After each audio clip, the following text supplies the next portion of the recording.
Bien, les recordamos que cada uno tiene 20 minutos para su presentación y también recordamos a todos los oyentes que pueden realizar preguntas a través del chat que se formularán al final de la exposición de las tres ponencias.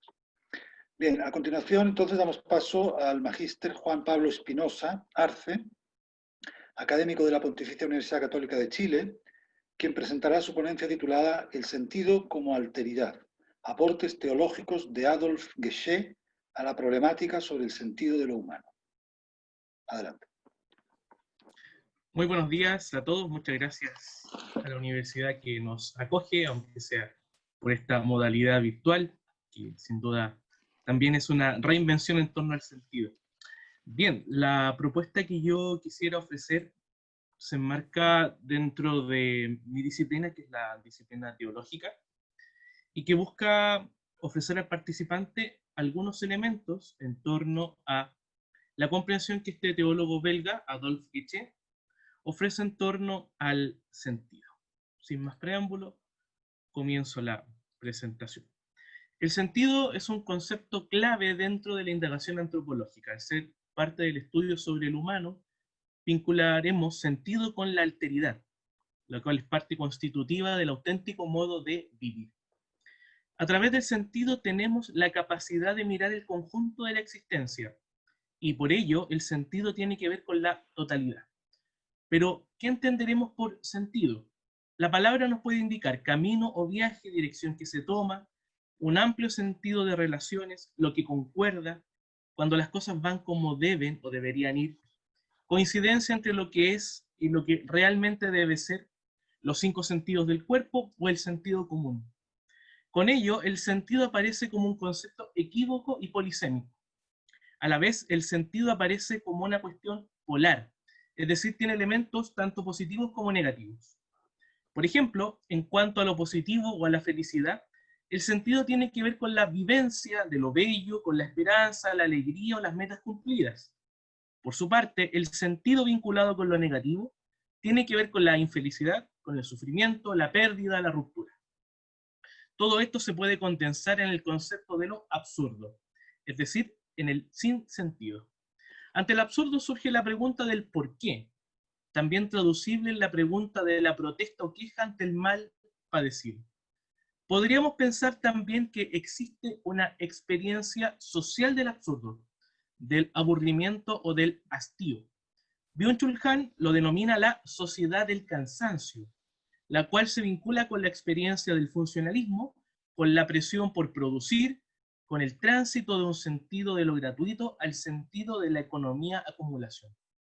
Quizás en esto, la experiencia de la muerte es aquella en la cual se evidencia más patentemente la pérdida del sentido para los que componen el círculo más cercano del difunto. El concepto de la ausencia como clave para entender la época actual de la pandemia pasa también a comprenderse mejor con la situación del sentido, de su pérdida y de su problematización. Ello porque el sentido está vinculado directamente con la capacidad de dar significado a las cosas. Al perder el foco del sentido, la significación misma se pone en tela de juicio. Y lo más llamativo es que todos lo hemos vivido. Es por tanto una experiencia totalmente democrática. Por ello pienso que más que pensar el sentido, debemos tratar de resignificarlo a partir de las vivencias propias de los que son nuestros interlocutores.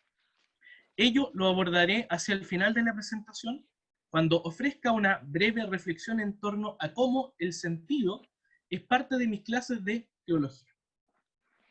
Para entender el sentido tanto a nivel negativo o positivo, no podemos reducirlo a un cálculo frío o racionalista. Heinrich Fries indica que debemos acercarnos a él en cuanto anhelo palpitante o patos apasionado. El tema del patos es central también en el autor que voy a trabajar, que es Adolf Gesché. Entenderemos por patos y por razón patética aquella vivencia de las emociones y sentimientos que definen al ser humano. Leonardo Boff recuerda que antes de la razón estuvo el sentimiento, la emoción y lo cordial. Hoy, por causa del funcionalismo de la máquina, el patos se ha olvidado. Pero, y eso es lo más curioso, que tenemos que darnos cuenta, más bien recordárnoslo, es que la vida humana, la auténtica vida humana, se vive en base a experiencias profundamente patéticas. Somos, entonces, y por definición, seres patéticos. Dicho patos apasionado aparece en razón de la apertura que el ser humano vive con el mundo. Dicha apertura es propia y característica del ser humano en cuanto a animal biológicamente deficiente. El ser humano aparece como aquel que pregunta, que piensa, que configura o que planifica. Nuestras carencias biológicas e instintivas las vamos supliendo mediante el intelecto y la libertad, el espíritu y la voluntad, con lo que antropólogos como Roger Bartra denominan las prótesis culturales. Las prótesis culturales son todos aquellos elementos que se van adosando al cerebro, dice Roger Bartra, y que le permiten al ser humano resignificar o dar significación a su experiencia, sobre todo a la respuesta a los estímulos que el medio ambiente le proporciona.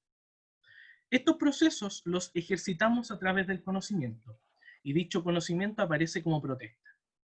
No solo en la realidad física, sino también la realidad abstracta, lo trascendente, el lance de lo espiritual, de ese dispositivo que en situaciones de profunda crisis se vuelven a activar como el recordatorio de que pareciera esta superficialidad no es el último estrato de la realidad.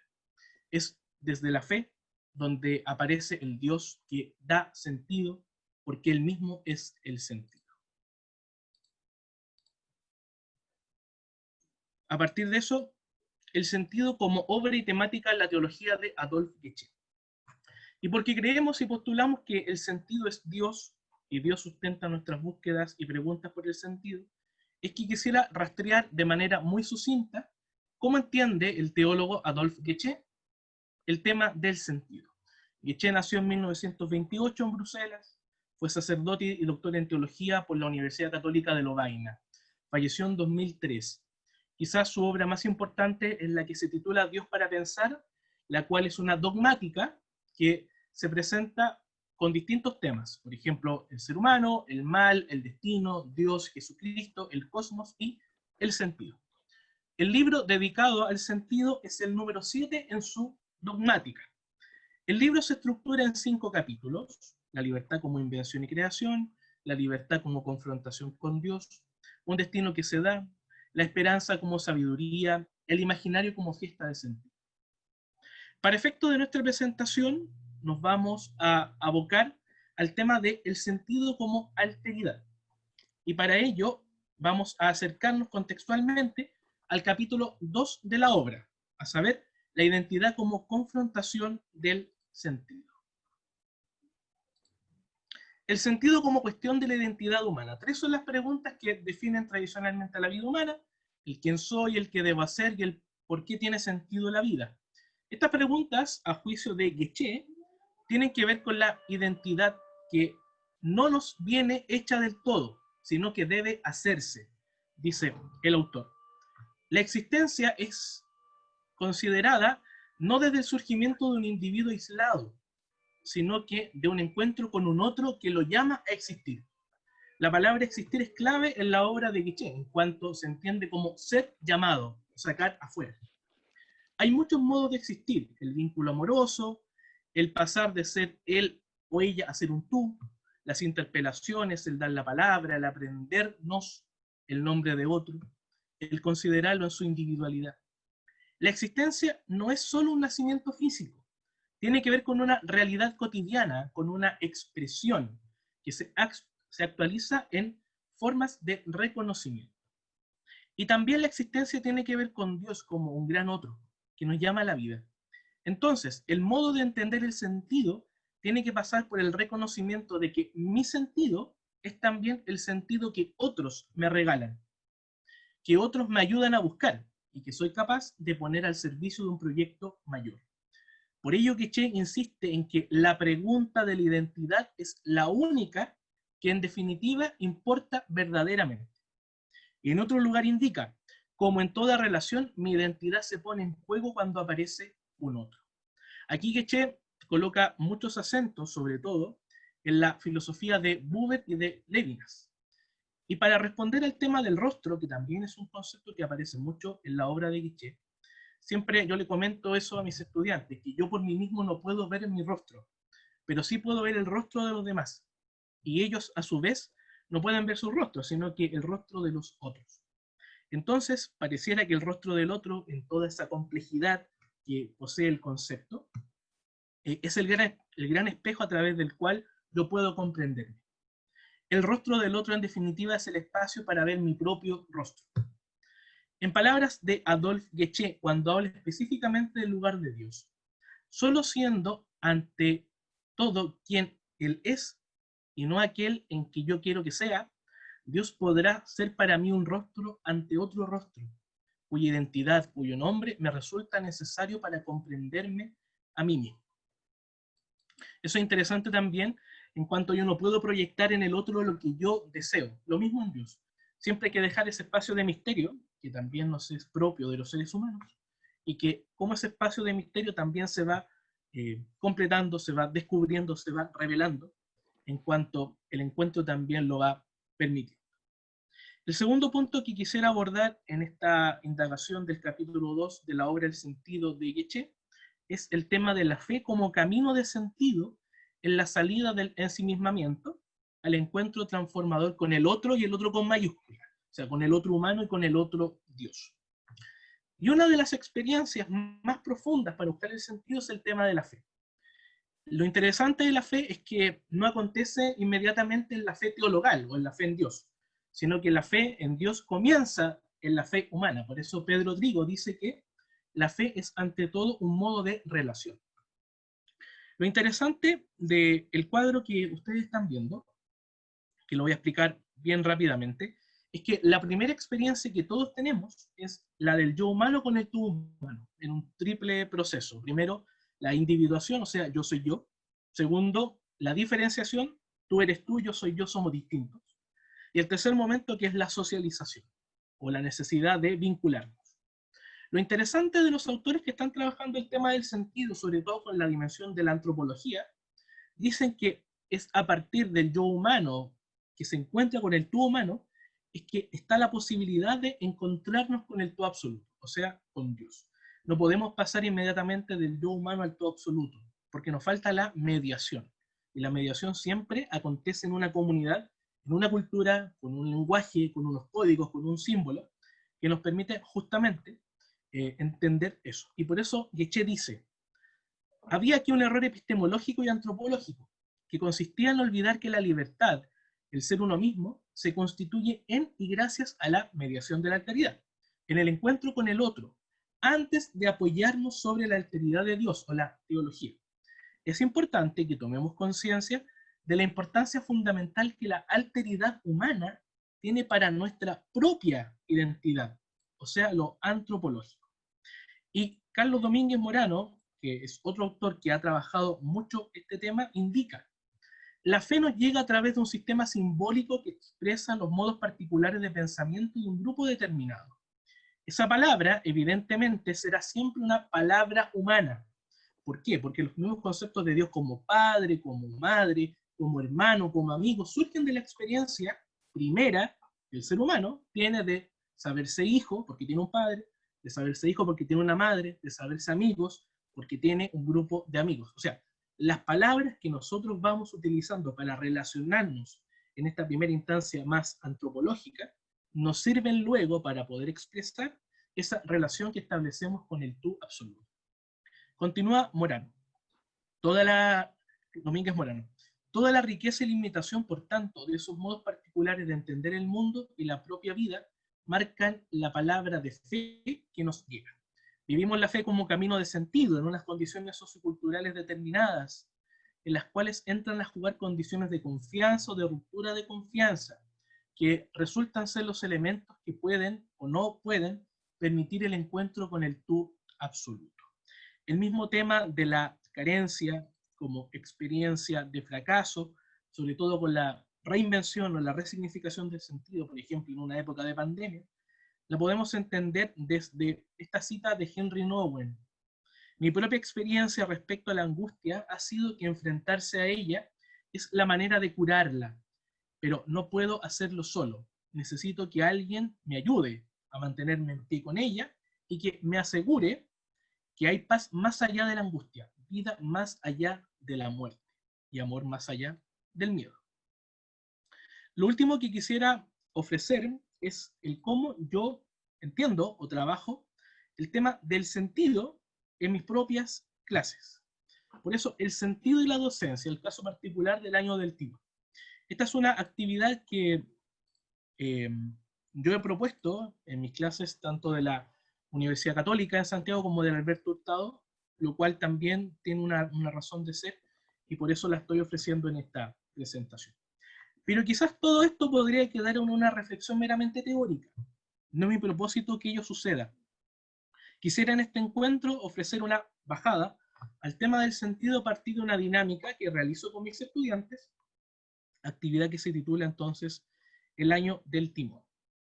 La actividad se enmarca dentro de la unidad 2 del curso, de un curso de antropología teológica, una introducción a la antropología teológica en la formación general de la Católica.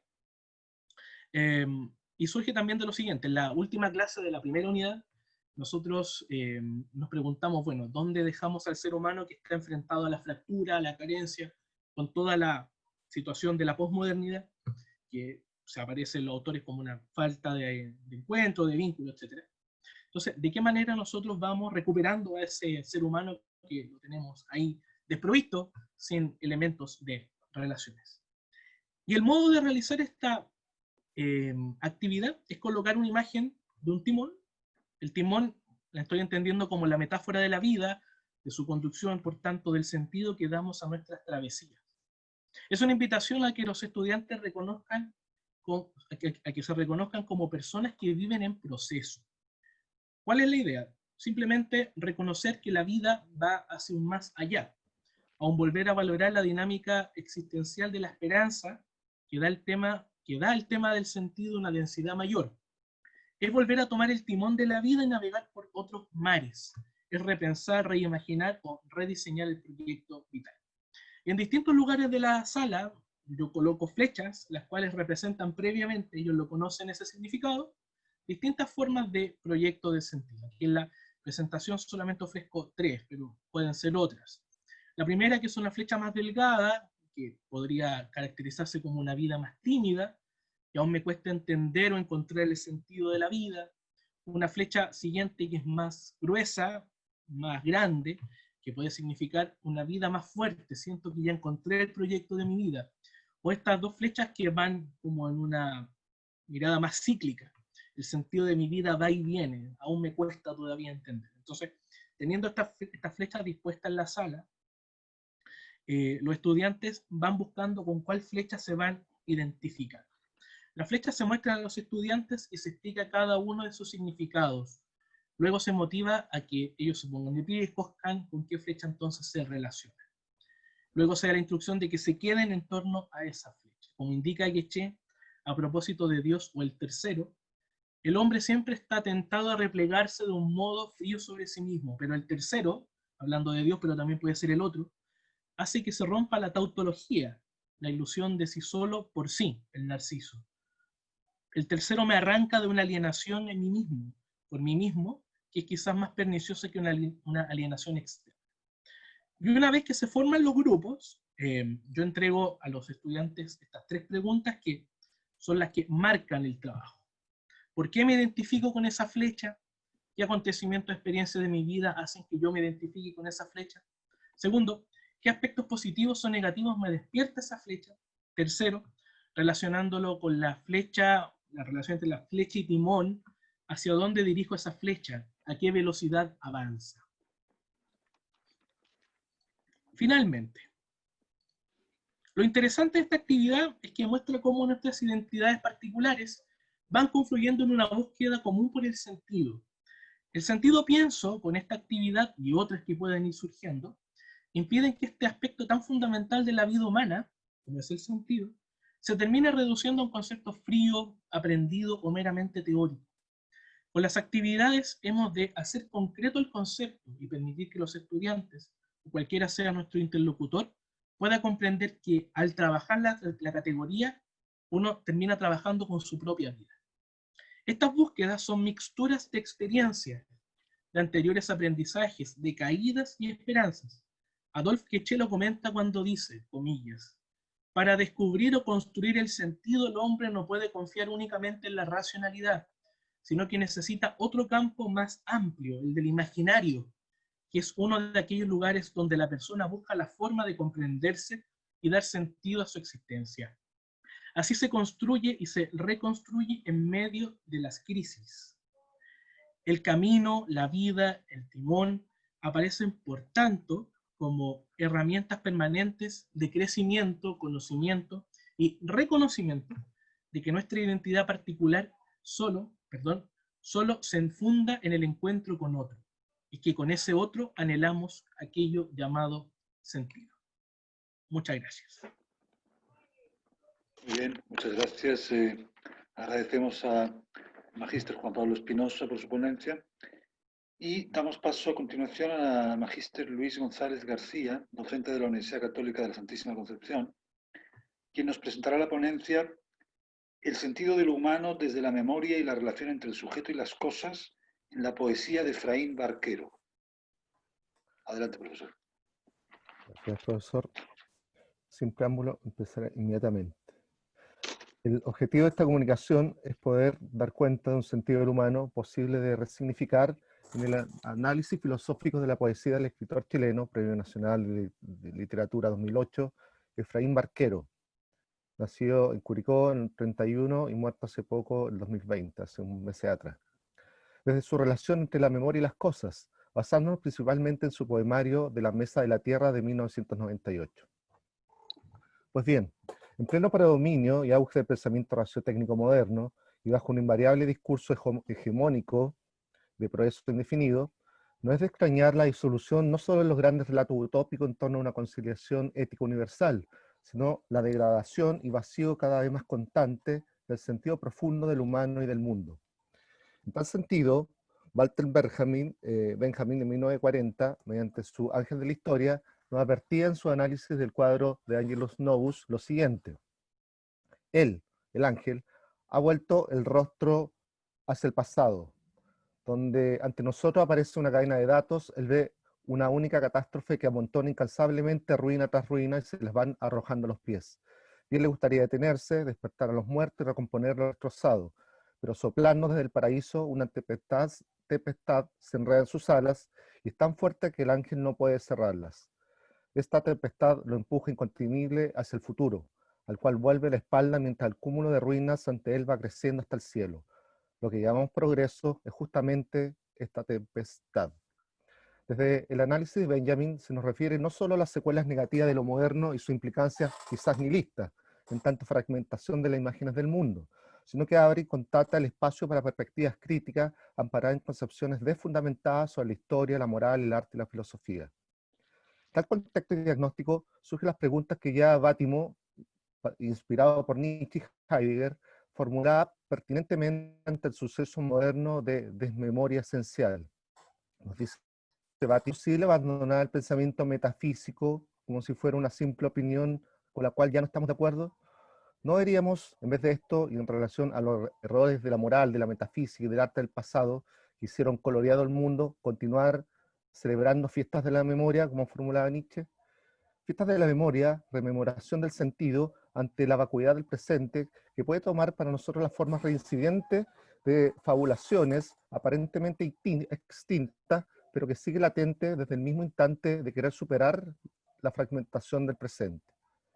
En 1936, Heidegger, en Hölderlin y la esencia de la poesía, ya deja entrever que era en el lenguaje donde se verificaba toda verdadera innovación ontológica, en el sentido de que el lenguaje era poesía, pero en su sentido esencial, en cuanto que bajo tal relación se intuyen los mundos históricos en la que el Dasein y el ente se relacionan entre sí en los varios modos de la presencia humana en el mundo.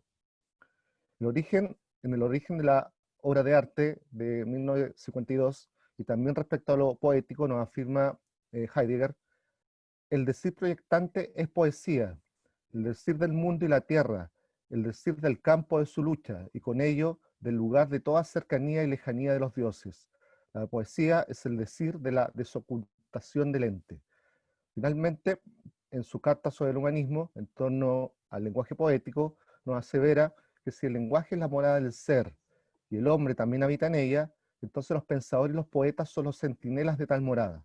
Es decir, destacamos desde Heidegger cómo el lenguaje poético aparece como el lugar en donde acontece el ser, como un abrirse a las aperturas históricas a las que está lanzado el Dasein. Siendo así, es la poesía rememorativa del poeta chileno, antes nombrado, Efraín Barquero, donde queremos apreciar tales perspectivas o aproximaciones de acontecimientos a una esencialidad de alcances ontológicos, pero también, y lo que nos interesa acá, axiológicos, en torno a un sentido humano algo extraviado hoy en día.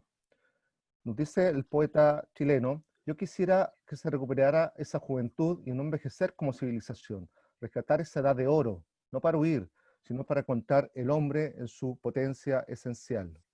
Suerte de formulación de principios, para Barquero, no es el recuerdo del paraíso irrecuperable lo que le preocupa, sino más bien la comunión entre el hombre de aquella hora, lugar y momento donde se producen las separaciones y los reencuentros. En el poema La mesa servida nos da cuenta del eterno presente que conjura mediante elementos ancestrales del pasado, en este caso la mesa. Huelen las casas, nos dice el poeta, huelen las casas amadas a la limpieza de su mesa, y está servida en esa espera agrupada del árbol, que nadie puede recordar ni tampoco olvidar, porque todo lo que existió nació a la misma hora, y en el punto invisible que guía a las abejas han puesto el pan y el vino a nuestro alcance, para que siempre te acuerdes al extender la mano, que estás tocando la mano de todos los hombres. Poesía de ribetes cosmológicos y ancestrales, como intención de restablecimiento utópico de valores humanos en base a una alianza atemporal entre hombre y cosas. Un volver al origen como reacción, como declara el mismo poeta, para afirmar su descontento con los valores del pragmatismo moderno, pues que, nos dice Barquero, para volver a ese origen esencial hay que rescatar las relaciones cotidianas, volver a las materias mismas, el agua y el fuego. En su poema, Los objetos de la vida, nos declama: la vida sería un sueño si no pudiéramos tocar las cosas con las manos. Todo se hizo más claro desde entonces, al tocar las cosas, al tocar la vida por los dos lados. Por eso, en este poeta de la generación del 30 o 50, ahí difieren los críticos, generación de Tellier, connotado poeta Jorge Tellier, de Rolando Cárdenas, entre otros connotados poetas chilenos, pareciera que el sujeto lírico en este caso, tiende a desobjetivarse, viéndose involucrado, en tanto sujeto fronterizo y temporal, en eventos de intensidades propios de los recuerdos y sus evocaciones afectivas y humanas.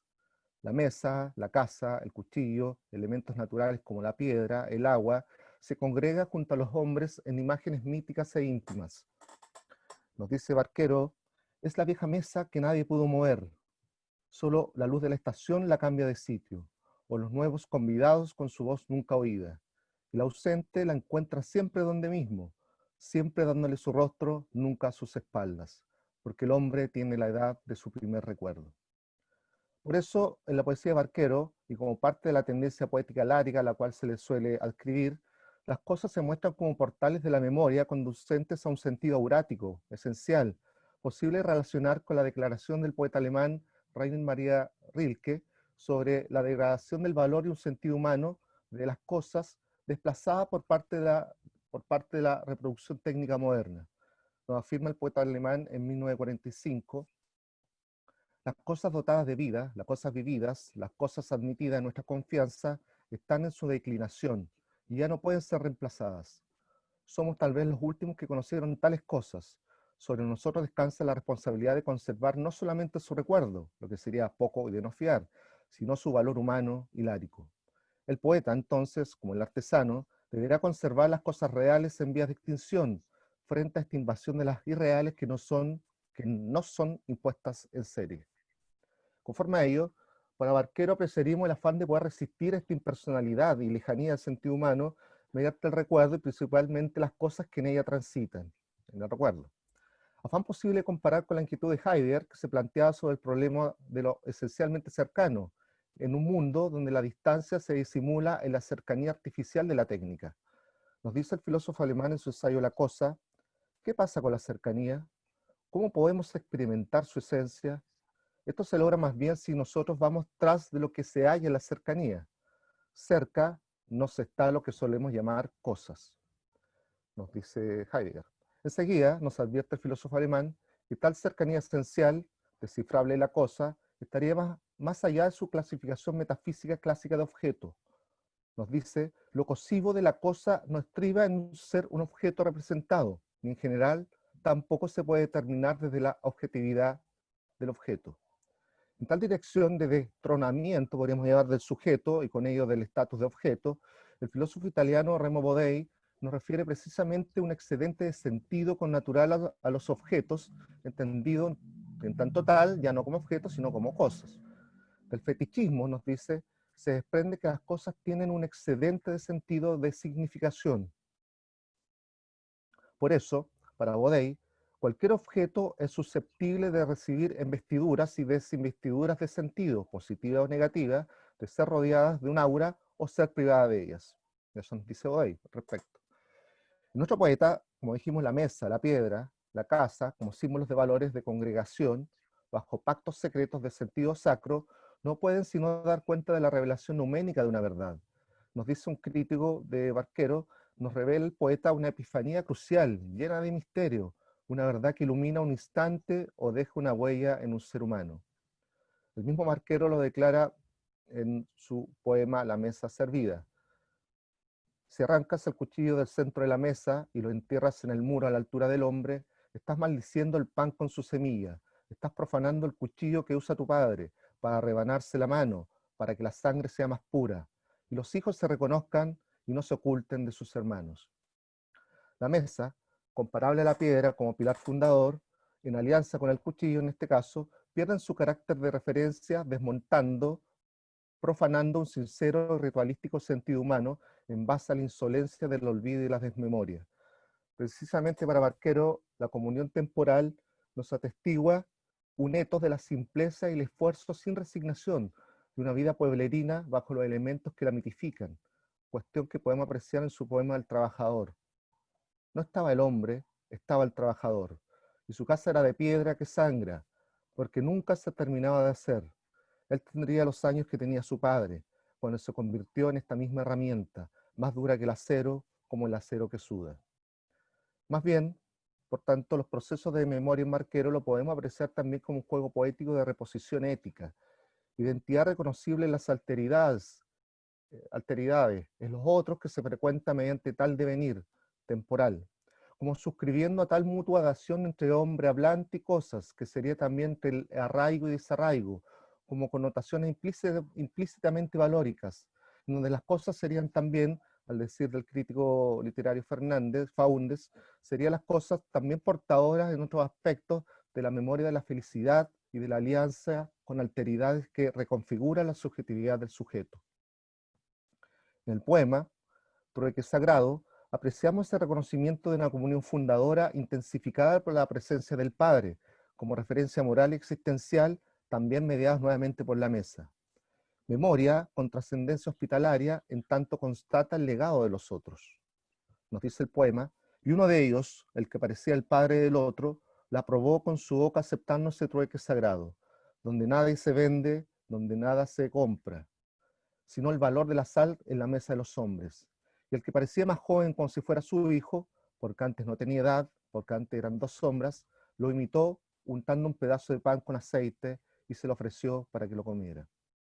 Por tanto, cercanía, hospitalidad radicada en la trascendencia hacia lo infinito, hacia lo infinito otro, desde lo finito cotidiano de las cosas, un poco analogando a Levinas, o citando a Levinas. Como lugar propio podemos apreciar acá en Barquero. Cuestión de reminiscencias éticas en tanto ya etimológicamente, como afirma Aranguren, el mismo concepto de ética, derivado del griego ethos, en su acepción más antigua significaba residencia, morada, lugar donde se habita. Por ende, el sentido ético en Barquero asoma desde aquella alianza entre el lugar propio y hogareño como fuente que religa al hombre con sus congéneres. Invisible alianza visibilizada desde las imágenes de la morada, otra vez desde los elementos de la casa, por ejemplo. Nos dice el poeta, nos declama el poeta, es una luz color del fuego que se enciende y ya nunca se apaga hasta la muerte de la casa. cuando se derrumba el silencio de los muros y se entierra todo el canto de los pájaros.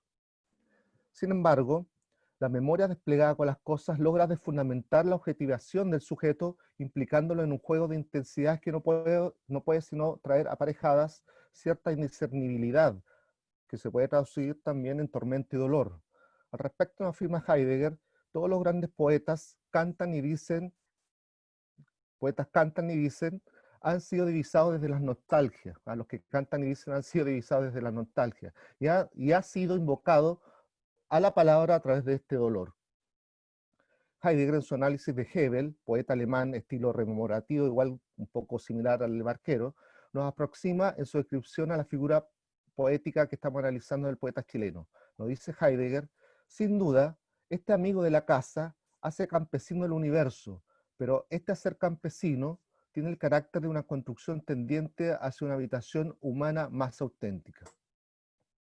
Autenticidad, arraigo que tiene que ver con el retorno a la morada, no sin dolor y dramatismo, ya que en sí mismo el dolor es signo y expresión de pertenencia, ya que contradictoriamente el dolor proviene de aquello que nos acompaña aún estando ausente, más exactamente de aquello que nos interpela y que portamos aún en la distancia, nos dice en este caso Heidegger. Es así que en el poeta chileno, la tensión entre la pertenencia y el desarraigo, y con ello el dolor resignificado como amargura, frecuenta solapadamente su obra como testimonio de su propia vida. El paraíso perdido que resplandece no puede pervivir sin un dejo de culpa. La culpa, nos dice Walter Benjamin al respecto, la culpa reside no solo en el observador alegórico, que traiciona al mundo en función del saber, sino también en el objeto de la contemplación. En el poema El idioma de todos, esa concesión al silencio como lenguaje cifrado, pero universal, se cuela en los tránsitos culposos, no por eso menos acogedores, que suscita un sentido humano que niega a extinguirse. Nos dice él en su poema, saludó el eterno huésped y saludó la eternidad, de esa luz de carburo que arde en el fondo de la tierra, y ambos se miraron en silencio, sin saber quién es el visitante, quién es el visitado. Finalmente pareciera, acá en Barquero, que las cosas son huéspedes que aportan en los trayectos de devenir temporal un reconocimiento del sujeto, en base a sus vicisitudes, a sus anhelos, pero también a sus aprensiones y miedos, tal como nos refleja acá, en este verso. Y como huésped de los cuartos extraños, no puedo dormir con el sueño que aprendí en la cuna, porque escucho llorar a mi perro y reír al lobo. De esta forma, la poesía de Barquero parece terminar pululando en el silencio y la oscuridad como gestos que recogen, sin agotar el evento al que se accede mediante la memoria de las cosas, a la familiaridad, al sentido comunitario, pero también al humano finito. Son figuras fantasmagóricas las que suceden como presagios de duelo y muerte, pero que finalmente son el reconocimiento de un legado de los antepasados, amparado en la conciencia de una finitud humana que compone, finalmente, un sentido profundo del humano, siempre resistido, pero nunca aplazado. Nos dice el poeta, finalmente, en este verso que hemos escogido, al morir portará las máscaras que tú mismo tallaste, porque temes la oscuridad y la extrema claridad. ¿Y cuántas veces la llevaste sin que la supieras al mirar por última vez el rostro de los otros? Gracias. Bien, agradecemos a nuestro ponente, Luis González, y damos paso a la tercera y última ponencia de esta mesa, a cargo del magíster Yebrail Castañeda Lozano, académico de la Universidad de La Salle, Colombia, quien presentará su ponencia titulada Ambigüedad y sentido humano, una lectura desde Luis Duc. Adelante, profesor. No se le está escuchando. ¿Puede activar su micrófono, por favor? Ahora sí se le escucha. Listo. Buenos días a Francisca, buenos días a todos los presentes, agradeciendo a la Universidad Santísima Trinidad de Chile y muy agradecido por participar en las tradicionales jornadas de filosofía.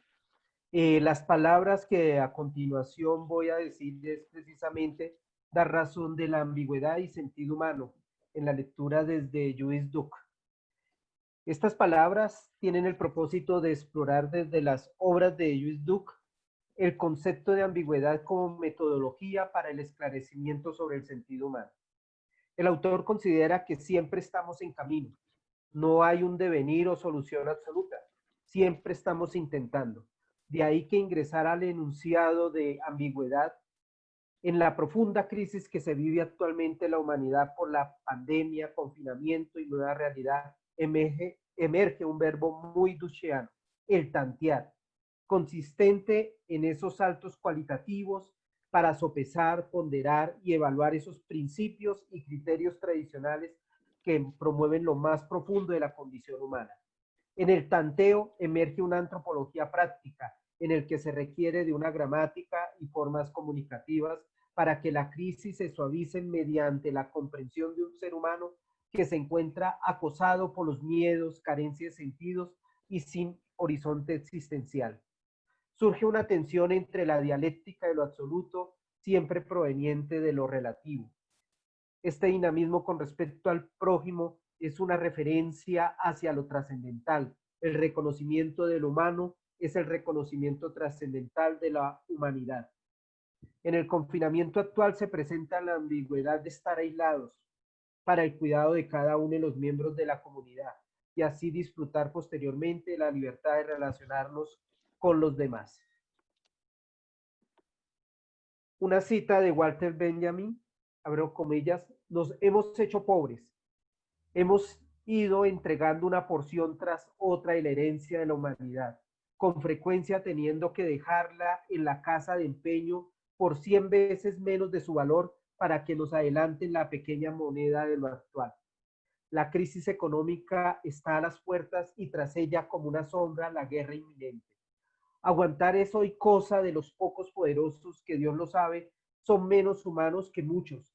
Con el mayor de los casos son más bárbaros, pero no de la manera buena.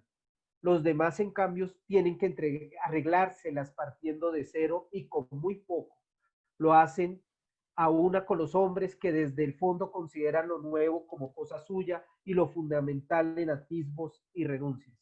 En sus edificaciones, en sus imágenes y en sus historias, la humanidad se prepara a sobrevivir, si es preciso, a la cultura, y lo que resulta primordial lo hace riéndose.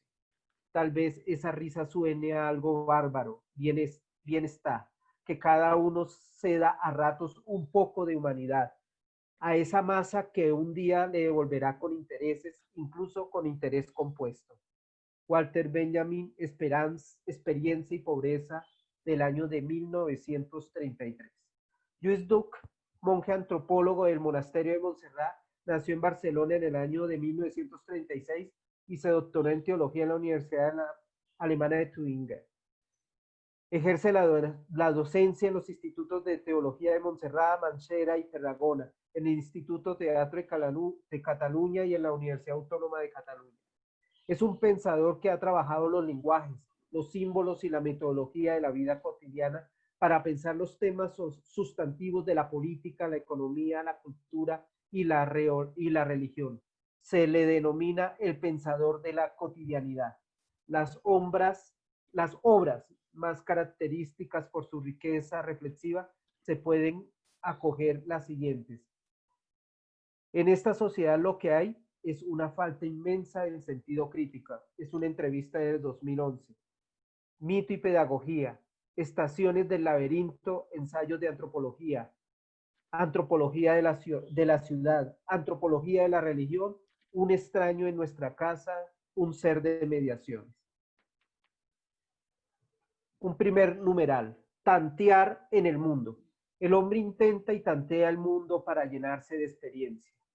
Duc, en las estaciones del laberinto, plantea que la situación de los hombres y mujeres en el mundo está en desestructurar lo simbólico, cuestionándolo. La humanidad en su praxis de la dominación de la contingencia se enfrenta con la constante de la ambigüedad, producto de lo burocrático, alta competencia, autoclarificación de los individuos, acompañamiento terapéutico, simbolización de la existencia humana y el símbolo del extraño próximo que se une con la palabra fracturada. la competencia burocrática de las organizaciones que ayudan a las poblaciones vulnerables, o el lenguaje fracturado expresado por la acogida del otro como mecanismo de beneficio particular o producto de la comercialización. En América Latina, en el siglo XX, la simbología provenía de la estructura de acogida, de la mitología de la ruralidad. En el siglo XXI, la estructura de acogida proviene de la mitología industrial, expresada en la corresidencia de la ciudad o en los ambientes industriales. En la antropología de la ciudad se está transformando en el lugar privilegiado de las experiencias importantes del ser humano. En la ciudad se sientan las transformaciones industriales, comunicativas, computacionales, tecnológicas y técnicas. En la ciudad nace una nueva configuración de la vida cotidiana, los nuevos nomadismos y sedentarismos, junto con las metamorfosis habitacionales. En este tanteo entre lo rural y lo urbano emergen los símbolos y la mitología en la ambigüedad del síndrome de la prosperidad y del síndrome paraíso. El computador es símbolo de prosperidad en lo urbano, no en la ruralidad. Pero cuando se está cansado o estresado, el computador en lo rural es símbolo de descanso y paraíso. En lo urbano es símbolo de la adicción al trabajo. El libro de la antropología de la religión aborda las ciencias humanas y la religión, cuyo diálogo en el transcurso del tiempo se ha presentado una fuerte sociologización y luego una psicologización de la cultura actual, transformándose en un psicomorfismo. En la actualidad hay una teologización consistente en la ocupación de lo religioso, sobre cómo superar el cristianismo por visiones más cientificistas y más adecuadas a los tiempos modernos. El tanteo de lo teológico en lo sociológico y psicológico en aras de hacerlo más académico. Termina la teología en los mismos terrenos de hacerla a rodillas, como aseveraba Karl Rahner.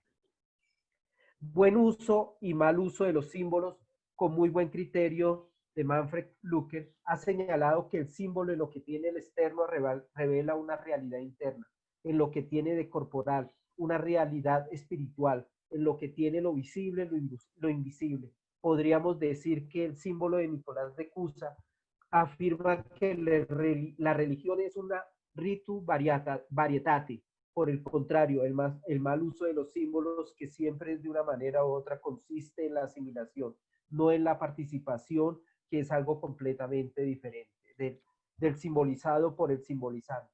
Conduce inevitablemente a la confrontación, a la división y a menudo a las aberraciones más lamentables y deshumanizantes, los símbolos de las polarizaciones políticas.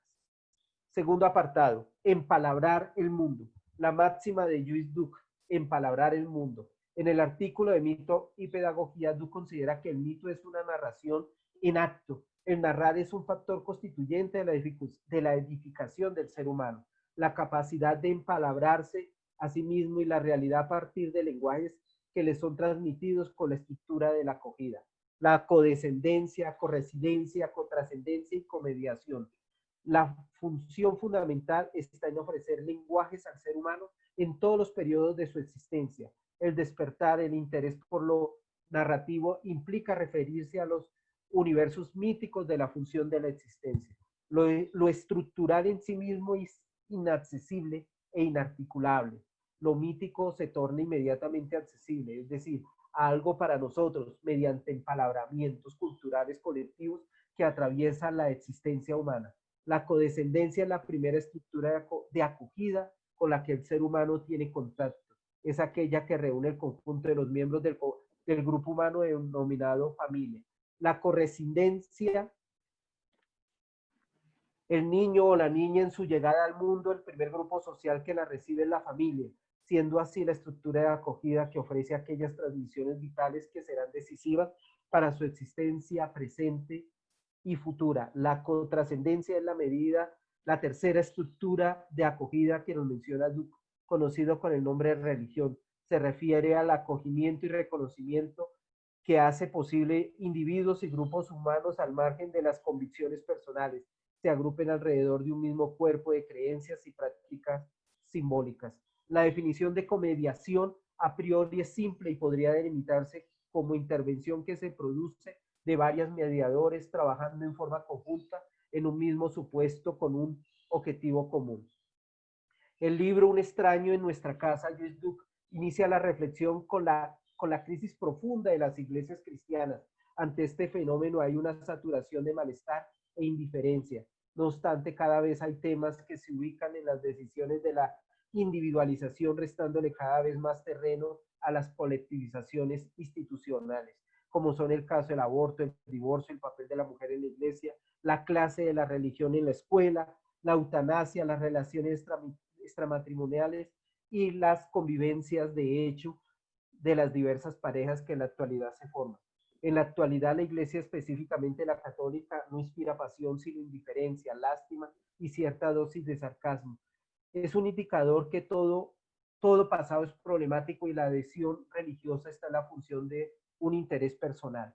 En efecto, los simbolismos revelan el aire de familia que hay entre todos los humanos a causa de la común referencia de todos ellos a un trascendente, el cual naturalmente en los unos, por ejemplo los occidentales, tendrán la configuración personal, mientras que los otros, los orientales, se percibirán como impersonal. En el fondo, la actitud simbólica, que es lo real y radicalmente comparten todos los humanos, en la base más firme e incontestable para la afirmación de la única humanidad del hombre. El tercer apartado, el tantear y empalabrar la ambigüedad. Un ser de mediaciones de Joyce Duke considera que el hombre como signo se encuentra dentro de la esfera compleja de la fragilidad, mudabilidad, contingencia y ambigüedad, aspectos propios de la cultura y de la civilización. El autor reflexiona las mediaciones de las extensiones tecnológicas, de los dominios de los más medias, de la comunicabilidad, de la dimensión intersubjetiva y diagonal del uso público del lenguaje. La mirada se encuentra orientada hacia la antropología, sobre la omnipresencia de la comunicación, la red sémica de la cultura y los acentos del término de antropología en los contextos lingüísticos, políticos y religiosos. Los presupuestos y objetivos de la antropología simbólica y filosófica que cultivamos beben de una añeja tradición de Occidente que arranca con Jerusalén y Atenas. El símbolo posibilitaba el paso de lo implícito a lo explícito, del desconocimiento e incluso de la enemistad al conocimiento y la amistad, por mediación del trabajo del símbolo como factor de reconocimiento de la complementariedad, se manifestaba la común pertenencia o amistad que con anterioridad había sido establecida y sellada entre dos personas o dos grupos humanos. Un caso, si bien no idéntico, pero sí con un cierto paralelismo en el ictus pes como anagrama de la confesión del cristianismo primitivo. Se trataba de una especie de palabra fracturada o de referencia visual que permitía que los creyentes, en medio de los numerosos caminos del mundo, se reconociesen visualmente entre ellos como miembros de la comunidad que confesaba a Cristo como Jesús, a Cristo como Señor. Entonces, más allá de la palabra, de la imagen física del ictus, los creyentes en medio de su vida cotidiana entraban en contacto entre sí y con el Señor, ya que en su confesión de fe hacían coincidir la imagen material del pez con el término del simbolizado hacia donde apuntaba esta imagen. De esta manera superaban la materialidad de la imagen por medio de la transposición, en ningún caso de la simple negación del simbolizante en el simbolizado. Resulta pertinente afirmar que el buen uso de los símbolos hace posible el reconocimiento de uno mismo en el otro y el otro en el uno mismo.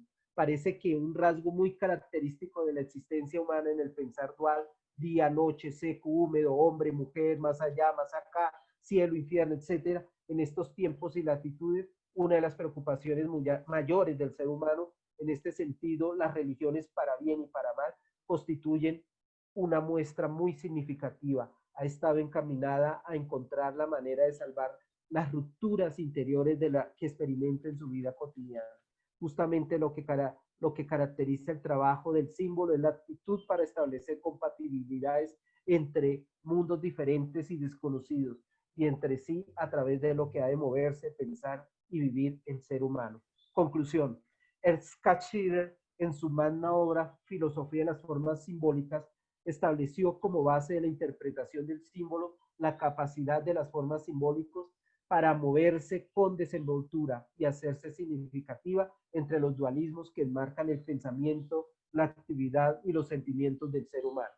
Consecuente con las ideas dominantes en los años 20 del siglo XX, Cachire parte de la premisa que en la humanidad, por mediación de una comprensión mítica del mundo, se ha dado una evolución desde la realidad aprendida sensiblemente hasta hacer a la religión. De acuerdo con su opinión, la última etapa de la comprensión del símbolo y de la religión la proporcionaría a la filosofía de la religión.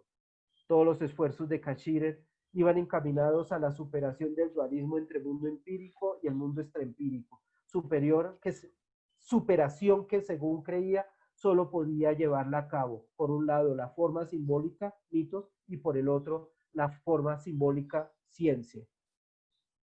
Agradeciendo su atención. Muy bien, muchas gracias al profesor Castañeda por su ponencia. Y bueno, a continuación viene un periodo de tiempo para las preguntas, algunas de las cuales se han formulado en el chat y paso a leerlas.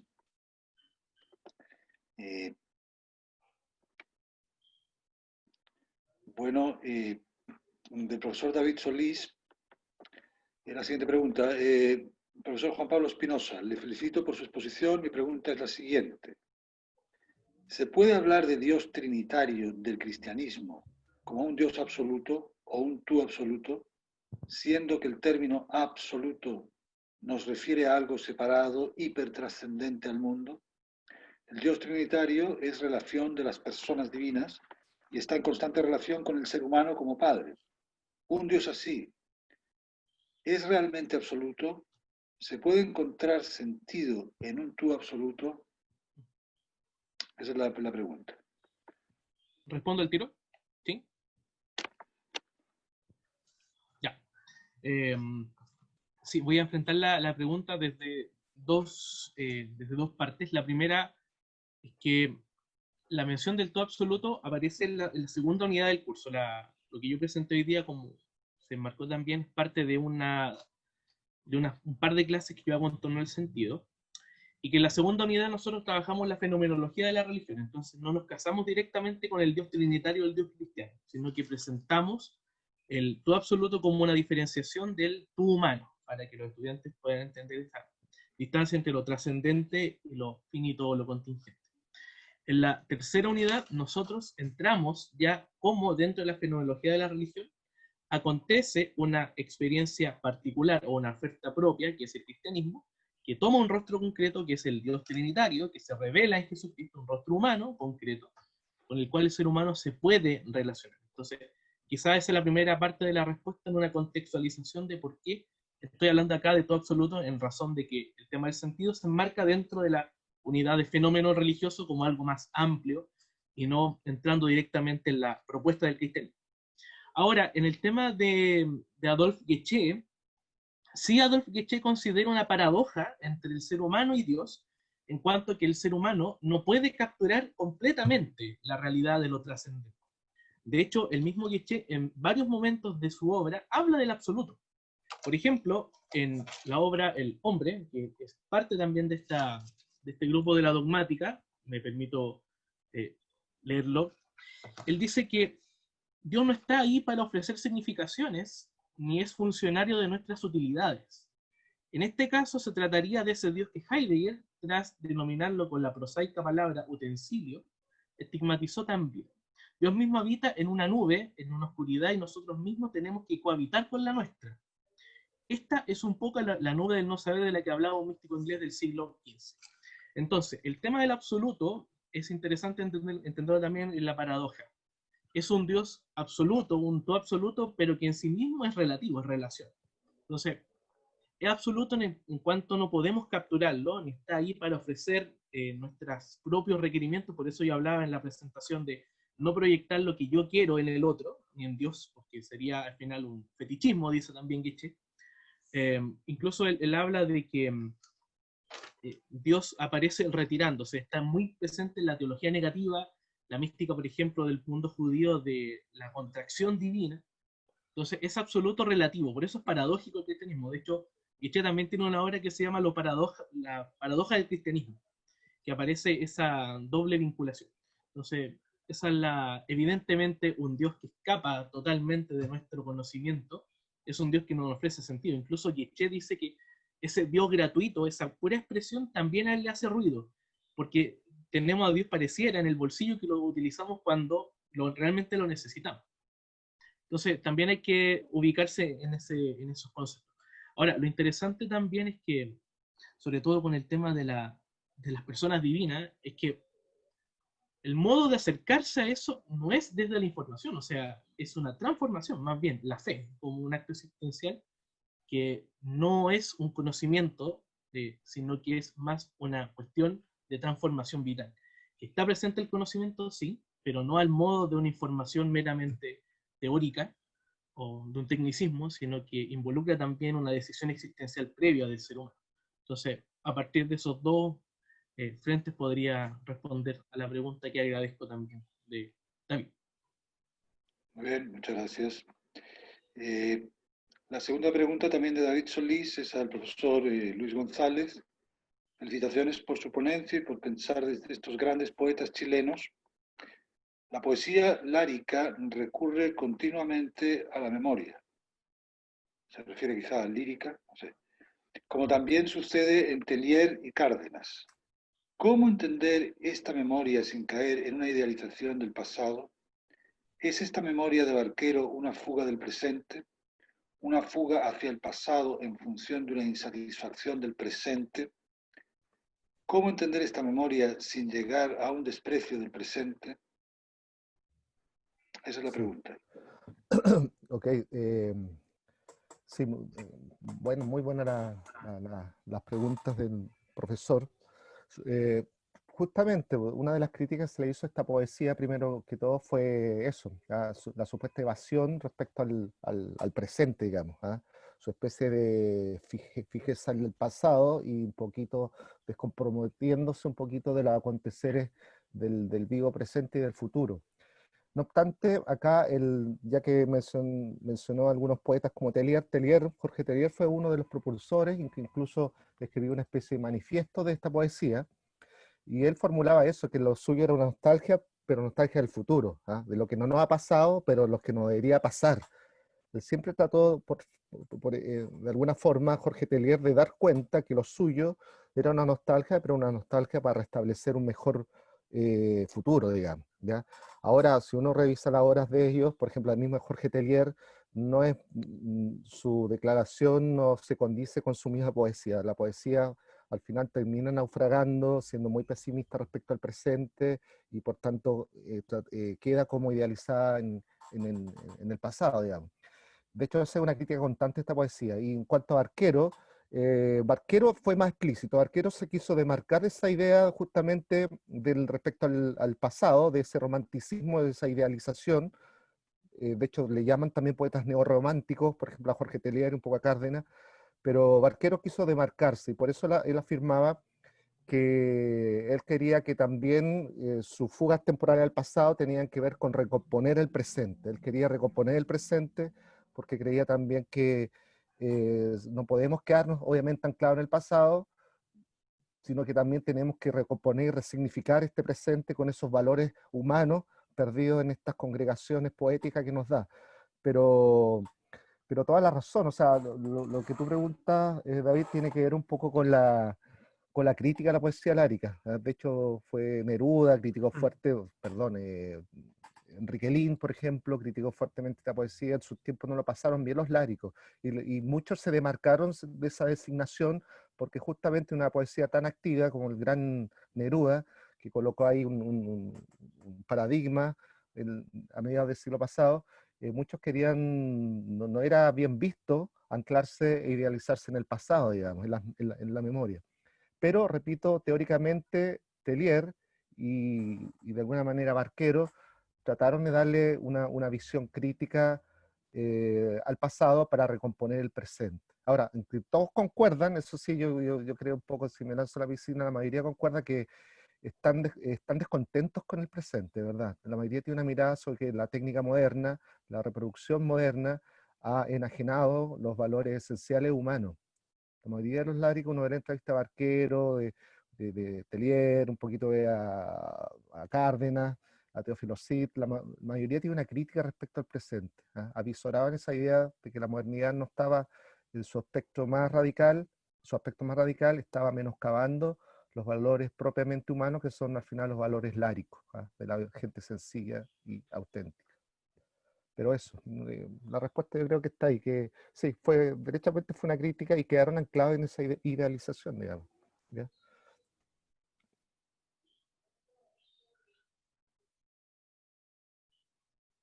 Está silenciado, profesor Ignacio. Profesor, su micrófono. Sí, perdón, sí. Que queda una pregunta que es de Raúl Pineda Figueroa, que se dirige a todos los ponentes, ¿no? La certeza de la ambigüedad o falta de sentido en que vivimos en la actualidad puede ser superada, ¿de qué modo? Pregunta para Yebrail Castañeda, dice específicamente. Ok. Muchas gracias, Raúl, por su pregunta. Precisamente, tradicionalmente el concepto de la ambigüedad tiene una sección negativa. Cuando a uno le dicen, deje de ser ambiguo, su presentación es muy ambigua, ¿sí? No obstante, para Duke, e incluso para mí, tiene una connotación positiva. ¿En qué sentido es lo positivo de la ambigüedad? Lo positivo es que gracias a ella nos permite crecer. Entre mayor ambigüedad hay un crecimiento en el pensamiento. Si de alguna forma somos tan lógicos como un software de computador, pues no nos va a permitir crecer. Implica de esa ambigüedad para crecer intelectualmente y sobre todo para crecer en lo humano. Si yo concibo a la otra persona ambigua, si la considero paradójica, es porque yo también soy ambiguo, yo también soy paradójico y puedo ser mucho más humano. En esa perspectiva, gracias a la ambigüedad, uno se puede retratar y permitir que haya otros sentidos y tenerle sentidos diferentes en la evolución humana o en la humanidad del otro. Con relación a cómo salir de esa ambigüedad, pues precisamente hay un bucle. Para poder salir de esa ambigüedad es permanecer dentro de la ambigüedad, es abordar la ambigüedad, es manejar esa ambigüedad y abordar al otro dentro de esa ambigüedad, porque yo también soy ambiguo. ¿Sí? Entonces, pues no sé si esté lo suficientemente respondido. Muy bien, pues muchas gracias. Muchas gracias a todos los ponentes, también a los presentes, a los que han participado. Y cerramos esta mesa con la invitación a las mesas 10 y 11, que se realizarán también de forma paralela esta tarde a partir de las 15 horas. Muchas gracias. Que tengan buena tarde. Muchas gracias. Que tengan buena tarde.